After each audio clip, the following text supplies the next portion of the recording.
Hey everybody, this is Nic Cofield with Jackson Thornton Technologies. Wanted to do a quick IT update for the week of November 23rd, short week. Happy Thanksgiving to everyone, of course.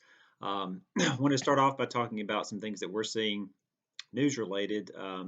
Inventory constraints are still quite prevalent right now, especially with laptops. So if anybody is looking to purchase mobile devices, laptops for remote staff, for example, you can probably expect to see some delays. And of course, this is depending on the device, the make, model.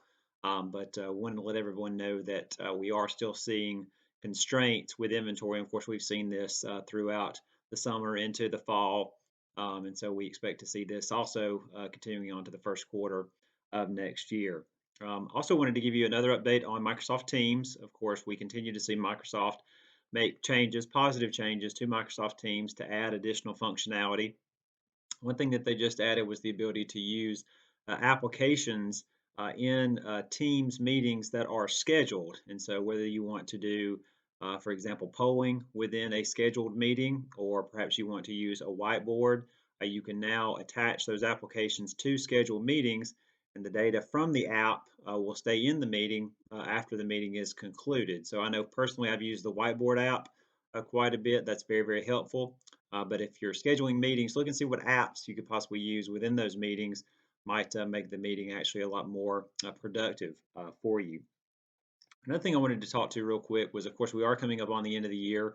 And so I know a lot of folks are doing budgeting and planning for either closing out 2020 or looking ahead to 2021. One thing you may want to consider is doing some sort of comparison of traditional capital expenditures versus operational expenses. Perhaps you're looking to upgrade servers, for example, and maybe you should consider looking at cloud technologies, an ongoing expense versus the traditional procurement route of buying hardware. We've been doing a lot of analysis for clients to help them compare and contrast the differences between a traditional on-site purchase versus moving certain pieces of their IT to the cloud.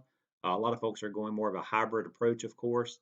But I would encourage you, if you're doing year-end planning, take a look at how you may have traditionally purchased IT versus the possibility of moving towards more of a operational expense type model.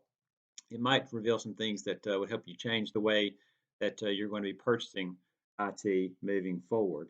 Um, Finally, I wanted to talk about something specifically going along with what we've talked about previously with Have You Done That? And that is wireless password changes. I know we oftentimes talk about changing passwords on our desktop computers. We want to have password policies, of course, in place that enforce password changes. But not a lot of businesses actually go in and change their wireless password on a regular basis. If you think about how long you've had your wireless network, it's very likely that the password for that wireless network has stayed constant over time.